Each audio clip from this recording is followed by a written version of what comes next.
கள் விற்பனையை ஊக்குவிக்க வேண்டும், அதனால் தொழிலாளர்கள் முக்கியமாக விவசாய தொழிலாளர்கள் பயன்பெறுவார்கள் அப்படின்னு நல்லசாமி சொல்றாரு. ஆனால் அரசு தரப்பில் என்ன தொடர்ந்து சொல்றாங்க அப்படின்னா, கள் விற்பனை அனுமதித்தால் கள்ளிலும் கள் விற்பனை செய்யப்படும், அதிலும் கூட ரசாயனங்கள் கலக்கப்படும், அதை கட்டுப்படுத்துவதற்கு சிரமமாக இருக்கும் அப்படின்னு அரசாங்க தரப்புல சொல்லுது. அதை முறைப்படுத்தி கள் விற்பனையை ஊக்கப்படுத்தி குறைந்த விலைக்கு மதுபானத்தை விற்கலாம் தானே?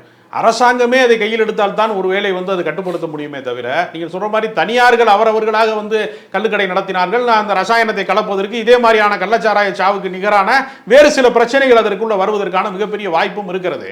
ஏனென்றால் முன்னாடி தனியாரிடம் டாஸ்மார்க் போன்ற விஷயங்கள் இருந்த காலகட்டங்களிலே ஒவ்வொரு ஊரிலேயுமே மிகப்பெரிய ரவுடி கும்பல் இருப்பார்கள்.